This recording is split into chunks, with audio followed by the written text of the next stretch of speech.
Le dossier du jour, c'est donc l'évolution entre le joueur de hier et l'évolution d'aujourd'hui. Mais je vais me retourner d'abord vers les deux anciens joueurs sur le plateau. Honneur à Georges. Vous, est-ce que vous avez remarqué cette évolution dont la manière que vous jouiez à une époque, à votre poste, par exemple les défenseurs, et aujourd'hui, comment on joue ces défenseurs-là ? Il y a une évolution qui s'est faite progressive et constante. Donc, Georges, vous étiez plutôt back droit, on le rappelle, défenseur latéral. Arrière droit, très offensif. Ouais, très offensif. Mais offensif aussi très dur. Est-ce qu'on peut dire qu'à l'époque, vous jouiez plus un peu en retrait et que vous restiez bien à votre poste d'arrière droit et qu'aujourd'hui, les arrières latéraux montent beaucoup plus et des fois se retrouvent à la place même des fois de l'ailier, ou pas spécialement, ou c'est déjà comme ça à l'époque. Actuellement, c'est beaucoup plus encore que de ma période à moi. C'est clair. D'ailleurs, le football a quand même changé en 30 ans. Donc, bien sûr, quelque part, il y a eu des améliorations. Maintenant, les arrières, les stoppers ont tous la faculté de pouvoir participer. Donc, mais pour pouvoir participer, il faut avoir les qualités. Donc, il faut avoir l'intelligence. Se dire que je le fais, mais est-ce que ça va arriver quelque part dans leur esprit ? Il faut qu'ils soient clairs à se dire « je veux réussir » parce que sinon ça ne vaut pas la peine. Ça vaut pas la peine. Et Mylène Penza, vous étiez au poste d'attaquant. Est-ce que vous avez un peu comme Georges remarqué que à votre époque on demandait peut-être certaines choses à des attaquants alors qu'aujourd'hui on demande d'autres choses ? Oui, je pense qu'aujourd'hui l'attaquant a évolué. Aujourd'hui on ne va pas demander à un attaquant justement de revenir très bas, il va rester juste... Alors qu'à votre époque vous deviez redescendre bas ? Non, mais on avait souvent... Certains joueurs le faisaient, mais aujourd'hui les grands attaquants, comme on regarde Lukaku ou bien les autres, les ballons qui demandent, c'est toujours derrière le dernier défenseur. Et ça, c'est une évolution que les entraîneurs ont compris. Là où il doit faire mal, c'est juste derrière la défense. Et je pense que le football a énormément évolué. Parce que quand on regarde... Émile, toi qui as joué contre Monsieur Van Azebroek, qui a joué contre ou avec Eric ou Yves Van der Haag, quelle est la différence quand tu t'es confronté à quelqu'un comme Scholes ? Oh, c'est une intelligence différente. Je pense que déjà quand tu joues contre Manchester, là je me suis réveillé le matin, je me suis dit bon, je vais jouer contre Vidic et Ferdinand. Et là je me suis dit directement c'est le top. Il n'y a pas d'autre. Et est-ce que vous avez senti ce changement de niveau ? Exactement, parce que je ne savais pas comment me démarquer contre deux défenseurs comme ça. D'accord. C'était vraiment très difficile. Et là, il n'y a pas d'autre photo, c'est le top niveau. Et quand on joue face au plus grand, est-ce qu'on élève son niveau aussi ? On élève. Là, on se voit justement à quel niveau on se trouve actuellement. On se dit, oh là là, il me reste encore une grosse marge à apprendre parce que là, je croyais que j'étais déjà à un tel niveau, mais non, il n'y a rien du tout, il faut encore progresser. Saïd, vous avez été vous-même entraîneur. Est-ce que pendant cette période que vous entraîniez, est-ce que vous avez vu les joueurs évoluer petit à petit, que ce soit physiquement, techniquement ? Est-ce que à l'époque on avait des joueurs qui étaient beaucoup plus physiques et moins techniques, et qu'aujourd'hui on privilégie peut-être plus la technique que le physique ? Il faut diviser les choses en deux. Il y a les moyens du jeu qui sont les techniques, les exigences techniques, les exigences physiques et les exigences mentales chez le joueur. Ça c'est le joueur, ce qu'il apporte, chaque joueur, ce qu'il apporte. Ce sont les exigences techniques. Puis il y a le jeu. Ce qui a évolué, c'est le jeu qui a évolué. Quand maintenant j'entends Émile dire que c'est le joueur qui doit demander dans le dos d'une défense, c'est-à-dire c'est le joueur, c'est l'attaquant qui élimine une ligne. C'est lui qui part dans cette ligne. Donc à lui seul, il a demandé, il a éliminé. Il reçoit la passe là où il est parti, dans un espace, et non pas dans les pieds. Non. Donc et par cette attitude, le vouloir faire et le pouvoir faire, il a éliminé à lui tout seul une ligne, par le mouvement. Donc il faut de la compréhension entre celui qui a le ballon et celui qui fait le mouvement. Mais c'est aussi difficile, parce que le vouloir le faire, ça c'est plus difficile. Le faire, tout le monde peut le faire, mais s'il faut se faire mal. Et si un attaquant se fait mal dans cette position-là, il aide énormément l'équipe offensivement. Tout est parti de là. Donc la formation aujourd'hui, c'est qu'au poste, on essaie de développer des spécialistes au poste. Maintenant, au niveau des exigences techniques, avant, on formait le joueur à contrôler le ballon, à lever sa tête et jouer. Mais aujourd'hui, non. Aujourd'hui, il est dans le football, il doit avoir les exigences techniques, les techniques de mouvement, pas en mouvement, de mouvement. De qui ? De l'adversaire, des partenaires, tout le monde bouge. Et dans cet esprit-là, donc lui, il doit avoir, avant de recevoir le ballon, il doit s'orienter vers la solution. Et avoir toutes les techniques nécessaires par rapport adaptées à la situation de jeu, où il y a la réduction d'espace près des adversaires, entre les défenseurs et les défensifs, les milieux défensifs, quelle distance y a-t-il? 10 mètres. Dans les 10 mètres, il faut que tu sois capable d'orienter, de contrôler, d'orienter. Peut-être ne pas contrôler, jouer en un temps. Peut-être rapidement prendre le ballon, dribbler. Il faut avoir toutes les techniques adaptées dans les mouvements. Mais il faut avoir cette faculté de prendre l'information. C'est parce que le football va plus vite aussi. Mais tout le monde bouge. Il bouge autour de lui. J'ai une question. En Belgique, on se rend compte qu'en termes de possession de balle, on perd plus de ballons que l'on récupère. Donc si tu prends les stats, je reste toujours sur notre club phare contre Lokeren, tu te rends compte qu'en termes de ballons perdus, tu en as 68 pour 61. Et ce qui est important, c'est la question par rapport à ce que tu viens de dire, et c'est une question aussi que j'offre à Georges. À l'heure actuelle, quel est l'impact sur le jeu quand vous avez des équipes en Belgique qui perdent plus le ballon qu'ils ne le récupèrent, alors que dans des championnats allemands ou dans des championnats anglais, c'est l'inverse. Mais Yves, si je peux reprendre ta question, ce qui est mieux, parce que c'est le sujet du jour, quel est l'impact sur le joueur? Parce que sur le jeu, c'est pas le thème du jour. Le joueur est insécurisé parce que techniquement, d'abord, on n'achète pas des joueurs de très haut niveau comme en Europe. En Belgique, oui, en Belgique, aujourd'hui, ce ne sont pas les meilleurs qui viennent chez nous. La Belgique est un peu un vivier, on l'a vu avec tous les joueurs qui partent vers les au contraire, notre première émission sur le noyau, l'analyse des noyaux, on voyait qu'il n'y a pas de joueurs presque belges qui jouent. Ce sont tous des joueurs étrangers importés, mais d'un niveau tout à fait moyen. Mais si on regarde Saïd, notre équipe nationale, la plupart sont des Belges, ils sont tous des Belges. Ils jouent à l'étranger. Ils ont fait, attention, ce qu'on disait tout à l'heure dans cette émission-là aujourd'hui, on a dit le jeu améliore les joueurs.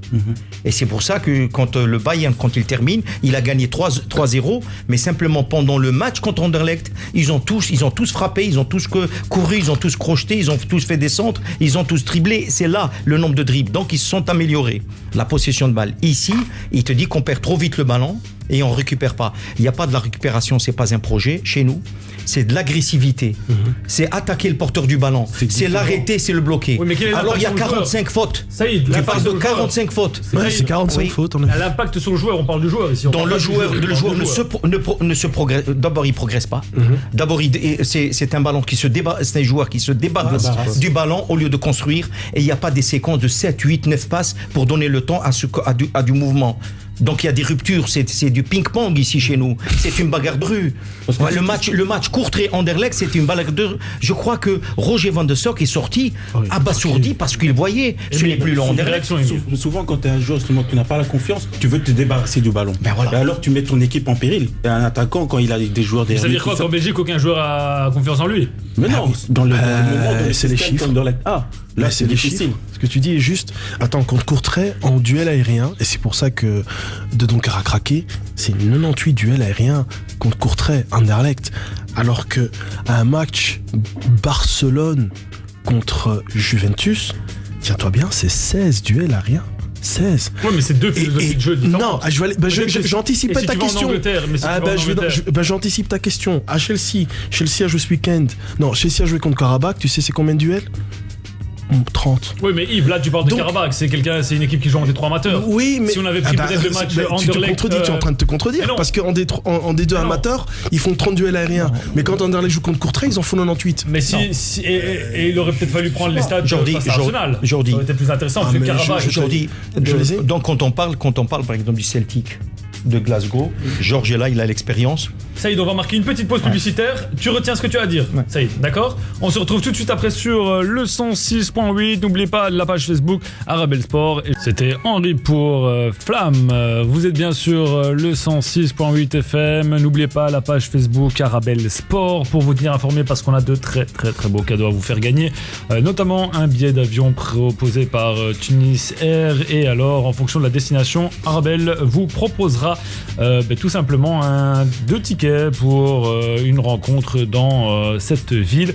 Et alors la Export vous propose aussi un training pour les enfants de 8 à 10 ans. La Export qui est située rue Stalingrad, donc à 1000 Bruxelles. Et alors taxi vert aussi, il faut le rappeler, SPLYT. Donc c'est toujours plus simple de voyager en taxi à Bruxelles. Alors Saïd, tu allais soulever quelque chose concernant l'évolution du jeu, l'impact que ça a sur le joueur. On t'écoute. Le jeu aujourd'hui qui est préconisé aujourd'hui, c'est un jeu au sol, on a dit, en bloc, dans des espaces réduits et réduction du temps. Quelles sont les exigences techniques alors ? On forme le joueur, on l'oblige d'abord de conserver le ballon en opposition avec l'adversaire. Des contacts sont souvent, donc il faut maîtriser toutes les techniques avec le contact d'un adversaire. Quand il jouait lui, il avait l'adversaire maintenant, un attaquant, et quelqu'un qui joue. Toujours, on le forme une technique de se mettre en opposition ballon adversaire. C'est-à-dire entre le truc là. C'est une formation, ça veut dire que nous jouons dans des espaces. Tout a changé, même la formation technique a changé. Aujourd'hui, on forme des spécialistes au poste pour faire par exemple celui qui va percuter pour centrer. Donc il provoque, ce qui fait que le jeu au sol, quand est-ce qu'on joue l'aérien ? C'est quand on joue l'aérien, c'est quand on essaye de jouer très très lent pour aller chercher le deuxième ballon. Mais à ce moment-là, tous les partenaires ne touchent pas ce ballon. Ils ne progressent pas. Ils font pas des contrôles passes, ils font pas donc ils réduisent. Tout le jeu est devenu, il a globalisé, et presque l'Europe entière. Georges, je peux vous dire aujourd'hui, on a parlé du football anglais et le kick and rush. C'est fini ça d'aujourd'hui. C'est fini. Il dit il vient d'Angleterre, il te dit c'est fini. Si c'est la mode. Vous allez voir l'Écosse, le Celtic. Vas-y, Yves, toi qui as des statistiques. C'est la mode, il pratique que ça quasi. Le quoi ? Mais ils ont changé la stratégie. Autant à l'époque ils pratiquaient le kick and rush, maintenant ils ne le pratiquent plus. Déjà, on le voit dans les chiffres. Tout se passe maintenant du gardien au pied. Voilà. Avant, on dégageait. Et je reviens maintenant. Est-ce que c'est pas le football espagnol qui a un peu inculqué ça ? Mais mais c'est le football latin, je l'ai dit. Je l'ai dit il y a 10 ans. Aux gardiens de construire dès le bas. Non, c'est le football latin qui est revenu. Le football latin, le jeu au sol. Mais maintenant, quand on voit aujourd'hui que nos gardiens ne savent pas jouer du pied, ils ne savent pas jouer du pied. Quand on voit Anderlecht, elle veut jouer très haut. Ça veut dire que le gardien doit jouer comme libéraux. Oui. Ce qui a sauvé l'Allemagne contre l'Algérie, c'était Neuer. Oui. C'était Neuer, elle a joué très haut. Il a sauvé, il a de la tête. Donc le gardien de but devenu un vrai joueur de champ. Or, il n'est pas chez nous. Celui qui est joueur de champ, c'est le stopper pour dégager le plus loin possible. Et vous sortez, quand vous sortez l'attaquant, vous voyez ses yeux et ça il louche tellement il a frappé des ballons. Georges Eilens, concernant les joueurs, qu'est-ce qu'aujourd'hui on exige de plus à un joueur des temps modernes par rapport à un ancien joueur ? De toute façon, d'être techniquement valable. Parce qu'aujourd'hui, la technicité que l'on voit, elle est extraordinaire. Ça, il faut le dire, c'est comme ça. Donc ça veut dire à tous les postes, on demande un joueur qui a un minimum de requis techniques. Moi, je me rappelle en tous les cas, la période que moi j'ai connue en tant que joueur à l'entraînement, Pierre Sinibaldi nous disait, messieurs, vous avez un ballon, maintenant on va faire cette chose-là. Techniquement, n'était que ça. Il était qui ? C'était un Français, donc qui avait cette notoriété de vouloir toujours faire les belles choses. Maintenant, on a adjoint à ça la vitesse d'exécution. Cette vitesse d'exécution est devenue énorme. Si tu n'as pas ça, tu ne cours plus avec. Si tu veux être quelqu'un d'utile à ton équipe, tu bouges, tu réfléchis à ce que tu ferais à la place de celui-là qui a le ballon. Tout ça fait partie aujourd'hui du jeu. Émile Penza, est-ce que l'entraînement aussi a eu un impact sur les joueurs ? Est-ce qu'on s'entraînait de la même manière il y a 50 ans qu'aujourd'hui ? Les moyens aussi qui seront mis pour les joueurs. Je pense que les moyens sont beaucoup plus mis aujourd'hui qu'à l'époque. Moi, je me souviens quand j'étais en Angleterre, c'était comme une machine de travail. L'entraîneur, on le voyait peut-être une fois la semaine, et le week-end, il nous mettait au tableau les consignes, et puis tous les joueurs savaient ce qu'on devait faire. Et aujourd'hui, ils ont le GPS, ils ont le drone, ils ont vidéo, personne qui s'occupe pour justement les améliorer. Donc un joueur aujourd'hui, s'il a les capacités justement athlétiques et techniques, avec ce qu'il a autour de lui, il peut être qu'amélioré, il peut être meilleur. Saïd. Aujourd'hui, vous voyez bien que quand les joueurs ils se déshabillent, ils enlèvent leur maillot pour montrer leur robustesse, leur santé, leur robustesse. Avant, il n'y avait pas ça. Voilà. Avant, ils mettaient des petites chemisettes. Et en plus, regarde, aujourd'hui, ils ont les maillots collés serrés. Ouais. Avant, tu avais une boule qui sortait. T'as des souvenirs. L'hygiène de vie aussi. L'hygiène de vie. J'arrive doucement. Donc c'est bien. Regardez comment il a explosé. Hein. Il avait des muscles. Lui, Émile, est-ce que toi, tu étais musclé ou tu avais le la boule qui sortait du maillot. Beau gosse, il y a des photos sur Google. Beau gosse. Et c'est d'abord ses caractéristiques. Pourquoi? Aujourd'hui, hier, quand je dis hier, c'est-à-dire il y a 30 ans, les jeunes s'entraînaient 2 fois par semaine. Ouais. Aujourd'hui, ils sont 5, 6. Aujourd'hui, ils sont suivis à la vidéo dans le développement. Troisième chose. Et aujourd'hui, la répétition intense. Il y a des joueurs aujourd'hui qu'après l'entraînement, il a un coach pour s'entraîner. Oui. Et ils ont parlé maintenant du problème de Pogba qu'il a fait plus que ce qu'il a fait. Donc il a fait du trop, et le trop est l'ennemi du bien. Ouais. C'est vrai. Et aujourd'hui, les joueurs, ils sont tellement sous la pression, sous le trink, ils font encore des entraînements en salle, ils vont en trail, ils vont chez le coaching. Aujourd'hui, c'est la haute performance. Saïd, mais le surentraînement, des fois, peut aussi handicaper certains joueurs qui, musculairement, n'ont pas les épaules ou la carrure pour pouvoir supporter ça. Non, ce qu'il faut... Je prends l'exemple de Gareth Bale. Il était à Tottenham, il était gringalet, physiquement il était au top, il est venu au Real Madrid, il prend peut-être 10 kilos de muscle, et maintenant il enchaîne blessure Ce sur qu'on lui blessure. demande, c'est d'exploser dans les actions intenses. D'accord, mais s'il est blessé, il ne peut pas exploser. Non. Ah oui. Oui, mais écoutez, s'il est blessé, il a passé plus de temps souvent. S'il est blessé aujourd'hui, les clubs aussi sont structurés. D'accord. Il y a un professionnalisme. Vous savez, ils sont suivis. Chaque fois, il y a des joueurs que tous les matins d'abord, ils arrivent et on leur fait des tests physiologiques. S'il est fatigué, il ne s'entraîne pas. À l'arrivée, il fait des exercices de détente et de souplesse. Et si on sent qu'il y a une fatigue, il ne s'entraîne pas. Parce que le surentraînement fatigue encore plus que l'entraînement. Et la récupération en football est meilleure que le travail. Déjà, quand tu vois la transformation de Cristiano Ronaldo quand il était au Portugal, et aujourd'hui maintenant, tu vois la photo, comment elle est différente. Oui, mais lui, peut-être que son corps a su assumer ça, mais je prends l'exemple de Gareth Bale, il connaît blessure sur blessure. Justement, les entraînements justement pour se mettre justement au repos. Donc ça aussi, c'est l'entraîneur qui c'est important. Quand il y a un développement, par exemple, tu as raison de dire, quand on fait de la musculation, la première des choses qu'on travaille aussi, c'est la coordination et la souplesse. Exactement. Il faut de la souplesse aussi, sinon il ne peut pas changer. Les appuis, aujourd'hui, la motricité est très importante. Ce sont des petites distances que tu dois éviter l'adversaire. Sortir, orienter vers le ballon. Aujourd'hui, on ne contrôle plus le ballon, on ne regarde plus le ballon. Ils sont tellement techniques, comme dit Georges, avant c'était le problème, notre problème à nous. On arrive à jouer la tête. Il regardait, voilà. Ce que disait Georges, quand on était joueur, notre problème, c'était la maîtrise du ballon. Aujourd'hui, c'est la maîtrise du jeu, c'est l'environnement, toutes les variables devant. Et il faut jouer vite. C'est là qu'on choisit des joueurs dans le choix et dans la décision. 2, maintenant, c'est la vision et l'intelligence. Avec qui on joue, où est-ce qu'on joue, comment on se déplace, comment on se replace. Et tous les principes de jeu, il faut qu'il ait une culture footballistique exceptionnelle, le joueur. Voilà ce que c'est que le jeu d'aujourd'hui. On le dit aux parents. Il ne s'agit pas de voir votre enfant simplement techniquement bon, mais non, il doit avoir d'autres caractéristiques, d'autres exigences. Il doit justement donner sa meilleure façon de jouer au football pour les autres. Et statistiquement, quand tu regardes, ce qui intéresse de plus en plus la recherche, c'est la précision des passes, les dribbles, les occasions de but, les duels aériens, moins de centres, plus d'assists et plus de shots, peu importe le poste. Regarde le capitaine du Real de Madrid. Ramos. Tu as vu en Champions League la passe qu'il a mis il a fait 60 mètres. Il a fait même plus. Moi, je dirais 75 mètres. La qualité de la passe qu'il a donnée justement pour le but. Les amis, on va marquer une petite pause publicitaire. On va se retrouver tout de suite après pour parler de l'évolution du joueur. Je sens que ça fait énormément parler. Donc restez bien avec nous sur le 106.8. N'oubliez pas d'aller sur Arabelle Sport. Je vous rappelle, Tunisair va vous proposer un billet aller-retour. Et Arabelle vous proposera donc un ticket dans cette ville pour aller regarder un match de foot. L'Export, lui aussi, vous fait des cadeaux avec un training de la marque à la virgule pour les enfants de 8 à 10 ans, c'est à Stalingrad, donc si vous voulez vous rendre sur place. Et alors Taxi Vert avec SPLYT Split pour économiser sur votre premier. Nous sommes de retour sur le 106.8. Il nous reste encore 20 bonnes minutes.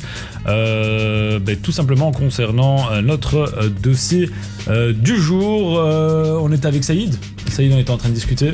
Oui, on parlait du spécialiste. Aujourd'hui, tous les joueurs ne sont pas obligés d'avoir du muscle et cette musculature et la robustesse. Et certains font l'erreur. L'erreur, bien sûr. Un Messi, par exemple, un Messi, c'est un spécialiste aujourd'hui d'élimination, de donneur de passes, de frapper. Donc lui, il va jamais vers les contacts, il les évite. Et pourtant, le joueur le plus agressé dans le monde, c'est Messi. Bien sûr. Celui qui a reçu le plus de coups, c'est Messi. Combien de fois il est blessé? Il est blessé, ouais, peut-être 2-3 semaines par an. Et encore. Et encore. Donc ça veut dire aujourd'hui que c'est un joueur qui se soigne d'abord. Georges, est-ce que j'ai envie de me retourner vers vous concernant aussi la dureté du football, l'évolution qu'il y a eu. J'ai l'impression qu'aujourd'hui les joueurs se blessent plus rapidement qu'il y a peut-être 30 ans où on allait au contact, où on n'avait pas peur, où même si aujourd'hui, ce qui est sûr, c'est qu'aujourd'hui on va essayer de prendre moins de risques parce qu'un joueur sur le marché a une certaine valeur, donc automatiquement on va pas prendre de risques. Mais j'ai l'impression qu'à une autre époque, on jouait le football contact plus qu'aujourd'hui. Je dois dire que dans la conception des entraînements, aujourd'hui, il y a une partie physique et la partie football. Dans la partie physique, on essaye de faire en sorte que tout ce qui est musculature, tout ce qui est entretien de ton cœur, se fasse à ce moment-là. Moi j'ai appris ça en France parce que il n'y avait pas des écoles d'entraîneurs ici en Belgique à l'époque, et j'ai appris ce métier-là. On m'a toujours dit, si à l'entraînement, les gens ne savent pas qu'en faisant ça, ils vont se blesser, tu oublies. C'est toi qui vas leur apporter ça, c'est toi qui vas les entraîner là-dessus. Et pas une fois, mais pendant 2 heures dans l'entraînement du matin, et l'après-midi, c'est le football. Mais tu as une partie importante de préparer ta musculature, ton état d'esprit et tout ça, c'est le matin. Emile Benza, j'ai été voir les photos sur Google, c'est vrai que j'ai trouvé quelques petites photos. J'aurais pu mettre le t-shirt serré. C'est vrai que à cette époque-là, il y avait des tablettes. Maintenant, c'est un chocolat. C'est un chocolat fondu. À une époque, j'ai vu des tablettes. En tout cas, j'ai aperçu. Alors, Emile, une réaction? Ce que Saïd a dit, c'est vrai. Quand il dit que Messi il a cette facilité de dribbler les joueurs, il est aussi Neymar.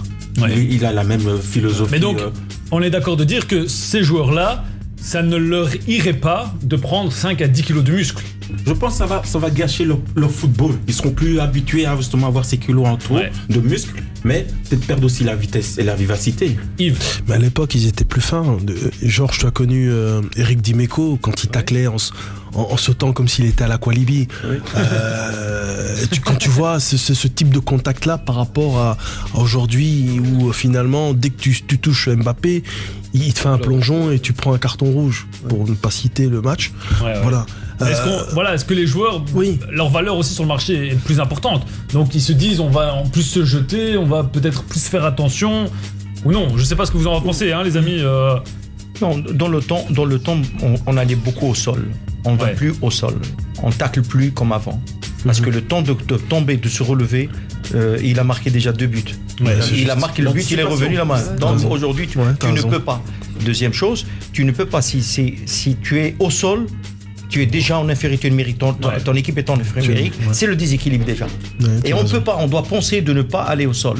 Maintenant, ce qu'il faut, des spécialistes. Il y a des spécialistes au poste, s'il nécessite du muscle, tu auras du muscle. Si c'est de la hauteur, tu auras de la hauteur. Si c'est maintenant. Mais l'idéal, c'est d'avoir des spécialistes polyvalents. C'est-à-dire qu'ils peuvent occuper un ou le poste à côté. Mais combien d'équipes en Belgique ont cette technique-là de trouver des gens compétents pour dire ce que tu viens de faire? Oui, mais en Belgique. Vous savez, l'évolution est là. Il disait qu'avant, il n'y avait pas des écoles de formation d'entraîneurs. Et on est passé à l'école. C'est déjà un changement, une évolution. C'est ça l'évolution. Deuxième chose aujourd'hui, je vous ai dit l'autre jour, les universités, les centres de médecine, tout le monde est en train de travailler. Les centres qui font maintenant les appareils, comme tu parlais du drone, de GPS, tout ça est venu aussi pour apporter au football qu'il n'y avait pas avant. Il n'y avait pas avant. Avant, tu sais très bien que parfois l'entraîneur venait avec des bottes. On dirait qu'on allait chercher des chicons. Et j'ai même vu aussi un match, je ne sais plus c'était quel match, il y a un joueur qui avait mis une caméra et on voyait tout ce qui se passait quand il jouait. T'as pas vu ça? C'est sur YouTube. Oui, mais aujourd'hui, nous allons encore beaucoup plus parce que nous sommes dans la compétition. Quand on sait qu'un joueur aujourd'hui, aujourd'hui, sa valeur est de 700 millions, 800 millions, 1 milliard. Quelle est la machine qui coûte 1 milliard dans une usine? Aucune. Mais ça doit être le meilleur, ça doit être le top. Oui, mais c'est pour ça qu'il faut avoir des qualités multiples. Benzema est un buteur, mais il travaille pour les autres. Il donne des assists, il crée des espaces. Donc il n'est pas simplement, on l'a pas pris comme striker, comme un striker, comme on dit en anglais. Yves, une réaction. J'ai une question par rapport au football moderne et par rapport à la position de l'entraîneur. On a entendu beaucoup d'entraîneurs positifs par rapport à des matchs, alors que quand vous regardez statistiquement, le match n'était pas meilleur en termes de match de guerre ou en termes de match où il y a eu beaucoup d'actions offensives. Quel est votre positionnement ? Parce que ça influence aussi le joueur et indirectement, ça influence aussi l'arbitrage. Un entraîneur parfois ne regarde pas, c'est pas un comptable simplement. Il regarde pas un résultat. Il regarde le contenu de son jeu et la progression de son équipe. S'il voit que son attaquant, il a progressé, ses mouvements qu'il faisait pas, il les fait, qu'il a décroché, qu'il a remis, il a pas perdu le ballon. S'il trouve qu'il est en confiance, il a frappé 5 tirs, il a perdu, mais simplement il a gagné. Un attaquant qui va faire du dégât. Donc la perception, l'évaluation, elle est tout autre. Ce sont les chiffres. C'est pour ça qu'un staff aujourd'hui est de 24. Avant, Georges travaillait avec un entraîneur et un entraîneur adjoint qui faisait tout, qui s'occupait du matériel, qui s'occupait de tout. Voilà, c'est tout à fait différent. Le football a changé. Mais les joueurs sont mieux encadrés aujourd'hui qu'il y a. Mais bien sûr, prise en charge aujourd'hui, bien sûr. Que meilleur, si tu as tout cet encadrement. Mais aussi, tout joue aussi sur l'envie du joueur, Émile. Ça, c'est aussi... On a beau encadrer, mais si, on connaît plein de joueurs. Allez, j'ai envie de citer Ben Arfa, j'ai envie de citer Mario Balotelli, qui avait le talent, l'encadrement, les moyens pour réussir et qui ont choisi une autre route. Ça aussi, c'est très difficile aujourd'hui avec la nouvelle génération. Ouais. Il faut aussi savoir se faire accepter et accepter par les autres. Et ça, un coach ou les gens autour du coach peuvent pas changer s'ils ne veulent pas être meilleurs de cette façon. Émile, maintenant, oui, ça y est, une réaction. C'est de la formation. On est en train de parler de la formation d'hier et d'aujourd'hui. La prise en charge, les caractéristiques, les exigences psychologiques sont très importants. Le respect et l'implication dans un groupe. L'adhésion dans un groupe, l'acceptation d'un projet de jeu, l'implication dans un projet, j'ai dit tout à l'heure la confiance en soi, le dépassement de soi, le dépassement de la tâche. C'est ça car c'est un joueur complet mentalement. Vous le voyez. Il pète déjà de santé, mais il pète aussi mentalement. Il doit aller il pousse le groupe vers l'avant. Yves, une réaction. C'est une question qui me remonte de plusieurs personnes. Est-ce qu'on ne pratique pas un foot en Belgique qui n'est pas le nôtre ? Georges, une réaction sur ça. J'ai pas entendu la question. Est-ce qu'on ne pratique pas un football qui n'est pas le nôtre ? Qui n'est pas le nôtre. Ah oui. Donc on s'inspire plutôt. On essaye de copier. Ouais. On essaye en tous les cas d'être dans la foulée des autres. Parce que si tu n'as pas ça, tu n'auras plus rien. Si tu n'es pas capable, avec l'organisation qui est la nôtre, d'être tout près des gens qui ont toutes les capacités que tu recherches, si tu t'entoures pas, et on le disait encore là tout à l'heure, il faut un encadrement qui est le futur. Si tu travailles pas avec le futur, alors tu es en provincial. Émile Benza, j'aimerais bien avoir votre réaction sur un autre sujet qu'on peut soulever. Quel est l'impact aujourd'hui de l'argent sur les joueurs ? Ça, c'est une grosse impact, parce que quand vous voyez déjà les sommes que les joueurs gagnent aujourd'hui, ça doit être difficile. Un impact positif ou négatif ? Ça c'est une bonne question, ça dépend justement de la personne. Si maintenant elle peut être positive pour la personne qui va évoluer et pas rester les bras croisés parce qu'il a eu le jackpot, c'est pas bon pour l'équipe. Georges, je crois aujourd'hui si on vous avait donné à l'époque un salaire annuel de 15 millions d'euros, pas de francs, pas de francs. Je serais resté en vacances. Est-ce que votre attitude aurait été différente ? Ah oui, tout à fait. Oui. Vous partagez, Saïd ? Aujourd'hui, ce n'est pas l'argent. Aujourd'hui, c'est l'image du joueur qui se vend. Et il doit être au top. C'est fini ce football ou de l'argent. Le joueur, il coûte l'argent. C'est une matière première comme le sucre, comme le pétrole, comme le truc. Il vaut aujourd'hui, il vaut pas demain. Il vaut aujourd'hui, non, c'est l'investissement, c'est les bailleurs de fonds qui vont mettre de l'argent aujourd'hui. Ils baillent sur le joueur qu'il a et l'image qu'il va donner. Et ça, c'est la prise de conscience des joueurs et des parents qui doivent préparer le joueur. C'est pour ça que les managers et les parents doivent se retirer, doivent former un joueur de compétition, qui doivent développer son image d'abord. Et c'est son image que le club l'autre achète pour le vendre, que ce soit pour les sponsors, pour les gens qui font du merchandising, les équipementiers, pour ne pas parler de ta virgule. Donc, le crocodile. Une réaction. Non, c'est très juste. Quand on regarde Neymar, c'était pour son Instagram qu'on l'a acheté. Ouais. Il avait 6 fois plus de likers que le PSG. Et quand on regarde aussi statistiquement Mbappé, vous regardez en fait sa communication, il n'y a pas une erreur. Voilà, tout simplement. Oui, mais c'est ce football-là aujourd'hui qu'on oublie. Que derrière aujourd'hui, le joueur va être une valeur marchande, une bourse. Et cette valeur, cette année, il fait ça, l'année prochaine, il vaut rien.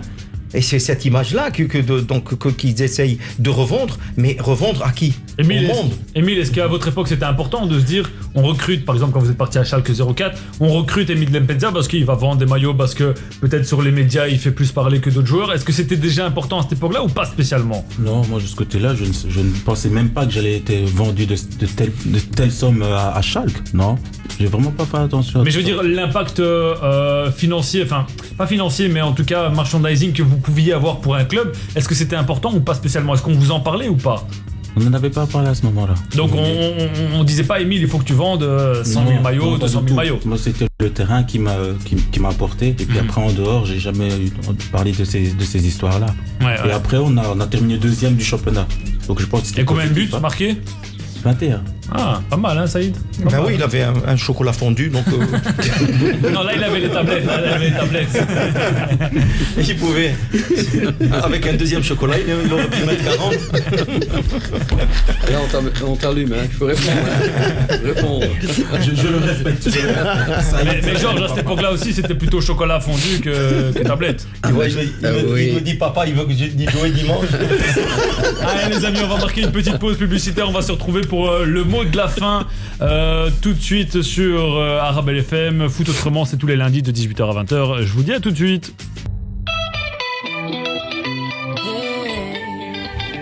Nous sommes de retour sur le 106.8 et alors les amis on va tout simplement terminer cette émission et je vais vous demander d'abord je vais commencer avec Yves.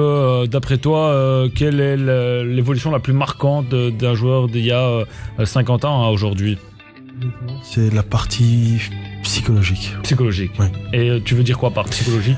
Ils sont vraiment devenus des experts en com, mais aussi ils ont la capacité de s'adapter. Donc toi tu parles plus du hors-terrain que le terrain. Oui, mais même sur le terrain, ils ont la capacité d'être dans l'immatériel sur un terrain. Et ça c'est du très haut niveau. Saïd, d'après vous, quelle a été cette évolution? Soit hors ou dans le terrain. Il a parlé de l'intelligence qui est de l'immatériel. Deuxième chose, il faut comprendre que le monde évolue. Ouais. C'est notre monde. Et ça va, c'est une évolution rapide. Avant, on passait vraiment du charbon à l'acier. Il fallait 100 ans, 50 ans, 100 ans. Aujourd'hui, vous allez commander maintenant quelque chose qui vient d'apparaître, une innovation en Chine. Vous revenez ici, ça y est, l'autre est sorti déjà. Le prochain iPhone est déjà sorti. Alors que lui était là. C'est pour ça cette évolution. Donc cette difficulté du joueur, il faut toujours que lui s'adapte. Sinon il met le clignotant et il gare. Il va garer. Oui, c'est le garage rapide aujourd'hui. Ça pardonne pas. On oublie vite les gens, on oublie vite les entraîneurs. Un entraîneur il fait un résultat, le lendemain il le fait pas, il est dehors. Tout va vite. Et c'est dans ce monde-là de stress et de trucs que les joueurs doivent être formés pour se préparer. Pour Saïd, c'est l'adaptation. Alors Émile Lempenza, en tant qu'ancien joueur, pour vous, quelle est l'évolution la plus flagrante sur un joueur de foot? Comme il a dit, l'adaptation. Moi, j'ai dû m'adapter quand j'étais en Angleterre. Parce que je pensais que j'avais connu le top niveau en Allemagne avec l'équipe nationale. Mais après, quand j'ai vu justement qu'il y a encore un niveau plus que moi, je me suis dit, c'est pas possible. Si je veux rester dans ce championnat ou jouer contre ces joueurs-là, je dois m'améliorer et vous progressez. Donc là aussi, on retient l'adaptation. Et alors, Georges Hélène, ancien défenseur aussi du côté d'Anderlecht, pour vous, quelle est l'évolution la plus marquante chez un joueur de foot entre, par exemple, vos anciens coéquipiers? Est-ce que vous pouvez voir aujourd'hui à la télé? Ils sont tous devenus des comptables. Tous des comptables. Ça veut dire que, Georges, un peu plus près du micro, Georges, pour l'argent. L'argent a pris le dessus surtout maintenant, quand on entend les montants qui sont dévolus. Et je parle simplement déjà de la Belgique. C'est fabuleux. Donc, à partir du moment où ils viennent chez vous, et vous leur dites, qu'est-ce que tu peux faire? Est-ce que tu peux faire ça? Tu peux faire tout ça? Qu'est-ce que je peux gagner? C'est le premier mot qui sort de leur bouche. Je peux comprendre, on est professionnel, mais c'est devenu maintenant fabuleux quand on entend les montants alloués aux joueurs professionnels. Et je parle seulement que de la Belgique, vous seriez étonné. Moi, je suis étonné quand j'entends les prix. qu'ils ont comme contrat. Et on est qu'en Belgique. Hein. Il y a beaucoup moins de zéro qu'à l'époque, hein, Georges. Émile, une dernière réaction. Si tu donnes au football ce que tu aimes, le football te donnera au retour. Ben, je pense que oui, ça, parce qu'on va terminer. C'est vous, c'est les communications, c'est les droits TV qui ont augmenté. Et c'est une distribution. Le foot business. Et c'est une distribution simplement. Ouais. Avant, il n'y avait pas le droit TV. Moi, je pense qu'on va rester sur la phrase de Émile. Est-ce que tu peux nous la répéter? Ouh là là. Si tu aimes le football te le rendra. Ah ben voilà, les amis, on va terminer sur cette phrase. Merci Émile Mpenza. Alors les amis, je le rappelle, s'il vous plaît les amis, je le rappelle, donc nos sponsors Tunisair qui vous offrent un billet d'avion. Donc restez bien connectés sur Arabelle Sport parce qu'on va vous expliquer comment gagner ce billet d'avion pour une destination qui pour l'instant est inconnue. Arabelle va vous offrir des tickets pour aller voir un match dans cette pour l'instant destination qui est inconnue. La Export vous propose aussi de gagner un training pour des joueurs de 8 à 10 ans. La Export qui est située rue Stalingrad. Et alors Taxi Vert avec son application Split SPLYT et vous avez une réduction sur votre première course. Donc voilà les amis, je voulais vous remercier tous qui êtes ici autour de la table. À vous aussi qui nous écoutez tous les lundis de 18h à 20h. Je voulais aussi remercier Thomas à la technique et alors tout le staff de Arabelle Sport avec Ahmed et Driss qui sont juste derrière la régie. Alors un grand merci à la direction aussi d'Arabelle FM de nous permettre de faire cette émission. On se retrouve la semaine prochaine de 18h à 20h. C'est sur le 106.8. Je vous souhaite une très très bonne semaine avec